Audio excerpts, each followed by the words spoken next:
మమ్మేలు దేవుడవు నారాయణ.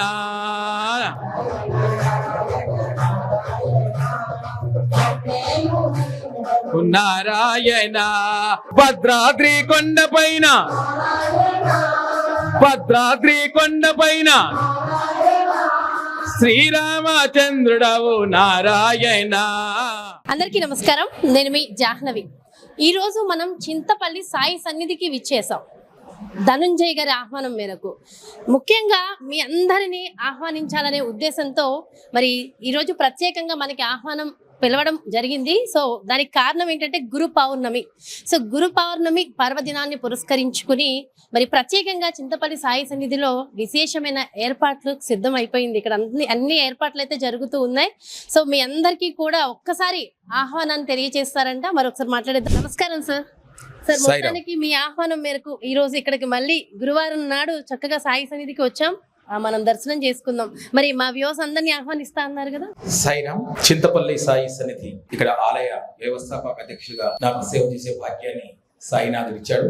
హైదరాబాద్ నుంచి నాగార్జున సాగర్ వెళ్లే దారిలో చింతపల్లి సాయి సన్నిధి మిడిల్ పాయింట్ లో ఉంటుంది. చింతపల్లిలో సాయినాథుడు కొలువై 17 వసంతాలు పూర్తి చేసుకున్నాము. ఈసారి జరిగే గురు పౌర్ణమి 18వ గురు పౌర్ణమి. ఈసారి ప్రత్యేకమైన దక్షిణావృత శంకులచే శంఖాభిషేకం పూజ జరుగుతుంది. ఒక్క శంకుతో పూజ చేస్తే, అభిషేకం చేస్తే 1,00,000 శంకులతో పూజ చేసినంత సమానమైన దక్షిణావృత శంకులు మనకు ఒక హైదరాబాద్ నుంచి ఒక స్పాన్సర్ మనకు ఇస్తున్నారు. ఆ రోజు ఉదయం 11 గంటలకు 216 మంది దంపతులచే శంకు పూజ చేయించేసేసి తర్వాత స్వయంగా బాబాకు అభిషేకం చేసి ఆ శంకులను మళ్ళీ ఇంటికి తీసుకెళ్లే భాగ్యాన్ని బాబా ఇస్తున్నాడు. అనంతరం పూజ మీద కూర్చున్న దంపతుల అనంతరం ప్రతి ఒక్కరికి కూడా శంకులతో బాబాకు ఆ రోజు ప్రత్యక్షంగా మనం అందరం కూడా అభిషేకం చేసుకునే భాగ్యం ఉంది. చింతపల్లిలో సాయినాథుడు కొలువై 17 వసంతాలని ఇప్పుడే చెప్పుకున్నాం. షిరిడి నుంచి ఒక అవతారంగా విచ్చేసి చింతపల్లిలో కూర్చొని లక్షలాది మంది భక్తులను ఇక్కడికి పిలిపించుకొని వారి కోరికల్ని తీరుస్తూ, బాధల్ని తీరుస్తూ, చింతపల్లిలో కూర్చొని మన చింతలన్నీ తీరుస్తున్న ఆ బంగారు తండ్రికి ఒక్కసారి బిగ్గరగా చప్పట్లు కొడదాం. అలాగే సాయి బంధువులందరికీ కూడా గురు పౌర్ణమి ఆహ్వానం. తప్పకుండా ఆ రోజు గురు పౌర్ణమి రోజు వచ్చి అభిషేకంలో పాలు పంచుకొని భాగ్యవంతులు కావని చింతపల్లి సాయి సన్నిధి నుండి అందరి భక్తులను ఆహ్వానిస్తున్నాం. అలాగే సాయంత్రం 6 గంటలకు 1,00,000 మల్లెలతో సహస్రనామార్చన ఉంటుంది. అవకాశాన్ని బట్టి పల్లకి సేవ, అన్ని కార్యక్రమాలు కూడా ఉంటున్నాయి. కాబట్టి గురు పౌర్ణమి రోజు గురువు గారి దగ్గరికి వచ్చి ఆయన ఆశీస్సులు తీసుకుని వెళ్లాల్సిందిగా కోరుకుంటూ సాయిరామ్, సాయిరామ్, సాయిరామ్. సార్, అలాగే ఇక్కడికి వచ్చిన భక్తులకి ఎటువంటి ఇబ్బంది లేకుండా సౌకర్యార్థం ఇక్కడ అన్ని సౌకర్యాలు ఉన్నాయి కదా. అలాగే అన్నదానానికి సంబంధించి కానీ ఇక్కడ గోశాలకు సంబంధించి కానీ ఒక్కసారి వివరణ ఇవ్వండి. సాయిరామ్.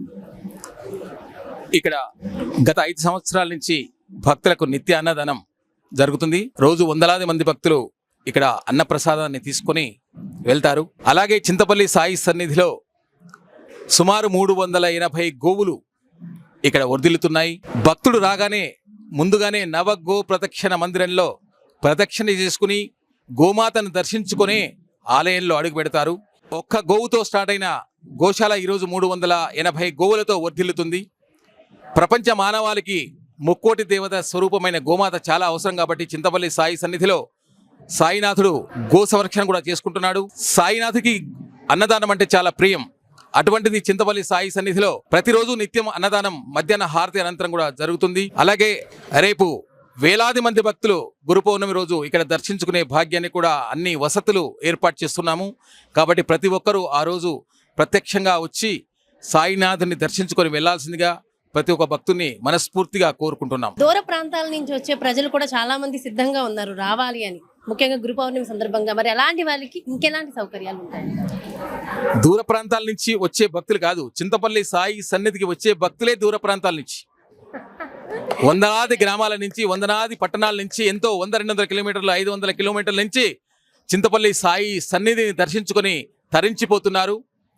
ఈరోజు చింతపల్లి అనగానే సాయిబాబా చింతపల్లి అనే కీర్తి ప్రతిష్టలు చింతపల్లి గ్రామానికి తెచ్చిపెట్టిన సాయినాథుడికి ఒక్కసారి బిగ్గరగా చప్పట్లు కొడదాం.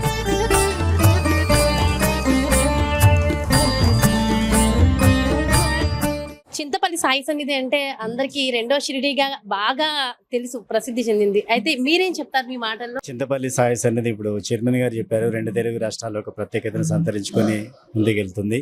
గురు పౌర్ణమి అనేది మామూలుగా వ్యాస పూర్ణిమ అంటారు. అయితే బాబా వచ్చిన తర్వాత దాని యొక్క ఖ్యాతి ఇంకా పెరిగింది.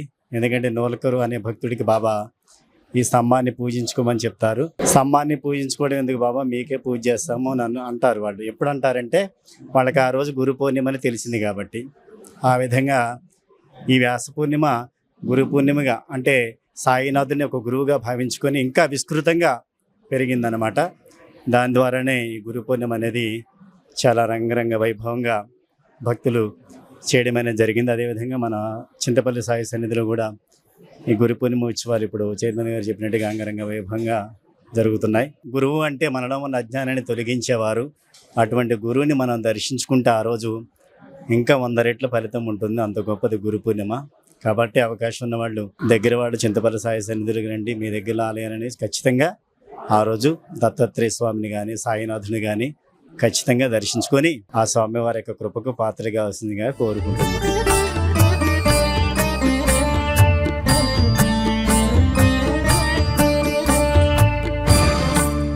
చింతపల్లి సాయి సన్నిధిలో ప్రతి గురువారం కూడా సహస్రాలంకరణ సేవ జరుగుతుందట. మరి ఈ అలంకరణ సేవకు సంబంధించి ఒకసారి కనుక్కుందాం. మీరు ప్రతి గురువారం ఇక్కడ ఖచ్చితంగా ఉంటారు కాబట్టి, సో ఒక్కసారి ఈ అలంకరణ సేవకు సంబంధించిన వివరాలు. ప్రతి గురువారం సహస్ర దీపాలంకరణ, 1008 దీపాలు. సహస్ర దీపాలంకరణ అంటే పైన హారతి 6 గంటలకు అయిపోతుంది. అయిపోగానే కిందికి భక్తులంతా కిందికి ఇచ్చేసి అందరి భక్తులచే ఈ దీపాలను వెలిగిస్తాము ప్రతి గురువారం. అంటే ఇక్కడ వీక్షించిన ప్రతి భక్తుల చేత ఈ దీపాలన్నీ వెలిగిస్తూ ఉంటారు. నిజంగా అంటే ప్రస్తుతం మొబైల్ వాడుతున్న ఈ గజిబిజి గందరగోళ జీవితంలో ఆ రేడియేషన్ మనకు తెలియకుండానే విపరీతంగా వచ్చేస్తుంది కదా. ఆ రేడియేషన్ ని పటాపంచలు చేసేటటువంటి ఆవు పిడక, ప్యూర్ ఆవు పిడక, అంటే స్వచ్ఛమైన ఆవు పేడతో ఉన్నటువంటి, ఈ రోజుల్లో ఆవు పేడను కూడా డమ్మీ చేసి పిడకలుగా అమ్ముతున్నారు, మనం చూస్తూనే ఉన్నాం. ఆ పొగ కూడా అంత మంచిది కాదు. కానీ స్వచ్ఛమైన ఆవు పిడకలతో ఎప్పుడైతే మనం ఆ పొగ పీలుస్తామో మనకి ఆరోగ్యానికి మంచిది. అలాగే దీనికి ఉన్నటువంటి ప్రత్యేకత ఏమిటంటే మన మొబైల్ ద్వారా మనకి రేడియేషన్ విపరీతంగా ఉంటుంది కదా మొబైల్కి కూడా. సో ఆ ఒక్కసారి మొబైల్ని దీనిపైన పెట్టేసి మనం ఖాళీగా ఉన్నప్పుడల్లా అటు ఇటు పెట్టేస్తూ ఉంటాం కదా, ఆ మొబైల్ని దీని మీద పెట్టేస్తే సో ఆ రేడియేషన్ మొత్తం లాగేస్తుందట, మనకి ఎలాంటి సైడ్ ఎఫెక్ట్స్ లేకుండా. సో ఇక్కడే మనకి దీని ప్యూరిటీ అర్థమైపోతుంది కదా. నిజంగా ఇలాంటి ఆవు పిడకలు ప్రతి ఇంట్లో వాడాలి. అండ్ ప్రతి శుక్రవారాలు మంగళవారాలు మనం ధూపం వేస్తూనే ఉంటాం కదా, ఇలాంటి ఆవు పిడకలతో ధూపం వేసుకుంటే చాలా మంచి జరుగుతుంది. ఆ ఇంట్లో నిజంగా ఒక మంచి పాజిటివ్ ఆరా అనేది ఉంటుంది. బాబాకి ఇంకా సేవ చేస్తూనే ఉంటారు అమ్మ, అసలు చేస్తూనే ఉంటారు. అసలు మీ అనుభవం ఏంటమ్మా సాయిబాబాతో? ఇంకా నాకు ఈ జన్మకి వీక్లీ వన్స్ మాత్రం బేసవరం ఆయనకే ఈ జీవితం అంకితం. ఇంకా నాకు అమ్మ ఒక జన్మనిస్తే రెండో జన్మ బాబాది. ఒక పెద్ద యాక్సిడెంట్ అయినుండే, బాబా వల్ల నేను బతికి బయటపడ్డాను. ఇంకా నాకు అందుకనే వారానికి ఒక రోజు ఆయనకే కేటాయించాలి అని నేను అనుకున్నాను. ఇంకా ఎక్కడ లేని ఆనందం ఇక్కడికి రాగానే వస్తుంది. అంటే ఫస్ట్ ఇక్కడికి రాగానే వైబ్రేషన్, గోవులు మెయిన్. ఫస్ట్ ఆ గోవుల వల్ల వైబ్రేషన్ నుంచి మనకి ఆ కారు దిగగానే అమ్మ అసలుకి ఏదో సంతోషం, నేను ఎక్కడికో వచ్చేసాను. కారు దిగిందంటే మళ్ళీ నేను ఈవినింగ్ 9 గంటల వరకు నా ప్రపంచాన్ని నేను మర్చిపోతాను. ఉదయం 10 గంటలకు వస్తాను, ఈవినింగ్ 7కి దీపాలంకరణ చేసుకున్న తర్వాత నేను ఇంటికి వెళ్తాను. ఉదయం నుంచి సాయంత్రం వరకు ఉంటాను కంపల్సరీ. నాకు చెప్పాను కదా, ఇంకా నేను ఈ గురువారం ఒక్కరోజు మాత్రం ఆయనకి. రోజు నేను పాలిటికల్లో తిరుగుతాను, ఇంకా ఈ ఒక్కరోజు మాత్రం బాబాకే. జీవితం అంతా నాకు, నేను బతుకున్నన్ని రోజులు ఇక్కడ చింతపల్లి సాయి సన్నిధికి అంకితం. ఫస్ట్ పిల్లలు లేని వాళ్ళకి మాత్రము ఈ వారం ఒక్కొక్కగానే 1 మంత్ 2 మంత్ కనీసం 1 ఇయర్లో అయినా రిజల్ట్ కనబడుతుంది. ఇప్పటికీ నాకు నిదర్శనమే ఒక 4-5 మెంబర్స్ ఉన్నారు మా సర్కిల్లో. లాస్ట్ ఇయర్ వార్షికోత్సవానికి మా బాబు దండం పెట్టుకొని వెళ్ళాడు, నెక్స్ట్ డేనే స్టాంపింగ్ పడిపోయింది. వాడు ఇప్పుడు యూఎస్కి వెళ్ళినాడు, హ్యాపీగా ఉన్నాడు. అక్కడ పోయినాక బాబా వాడికి చాలా పెయిన్స్ అసలు భరించలేకుండా ఇంకా బాత్రూమ్ కూడా వెళ్ళని స్టేజ్లో వచ్చింది. నేను వెంబటే బాబా దగ్గరికి వచ్చేసి ఒకటే అనుకున్నాను, బాబా నెక్స్ట్ వీక్ వరకు వాడిని నడిపివ్వాలి, నాకేం సంబంధం లేదు అంటే వాడు నెక్స్ట్ వీక్ వరకు పెయిన్తో రిలీఫ్ అయిపోయాడు. అసలుకి ఇంక ఇట్లా మొక్కుకుంటే అట్లాంటి బాబా, అసలు చింతపల్లి బాబా అని అంటేనే కోరికలు తీర్చే బాబా.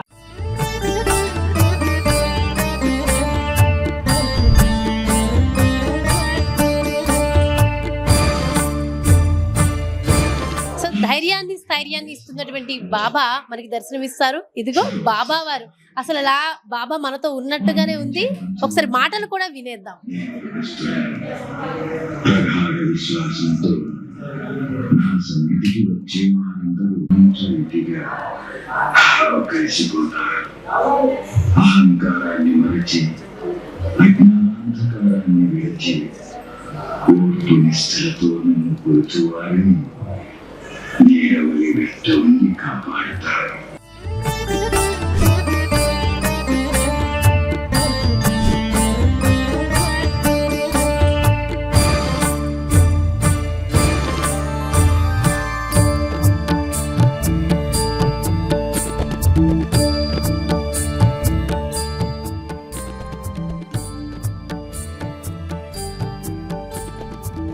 మరి ఈ సందర్భంగా చింతపల్లి సాయి సన్నిధి సాయిబాబా ట్రస్ట్ కార్యనిర్వాహక సభ్యులందరూ కూడా ఇక్కడ ఉన్నారు.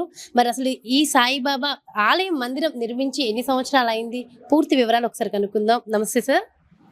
సాయిరామ్. ఎన్ని సంవత్సరాలు అయింది సార్ ఈ ఆలయం నిర్మించి? అసలు ఈ గురు పౌర్ణమికి ఇప్పుడు ప్రత్యేకంగా ఏం చేయబోతుంది? చింతపల్లిలో సాయి సన్నిధి నిర్మించి సాయినాథుడు కొలువై 17 వసంతాలు పూర్తి చేసుకున్నాం. అందులో భాగంగా ఈసారి వచ్చే గురు పౌర్ణమి 18వ గురు పౌర్ణమి.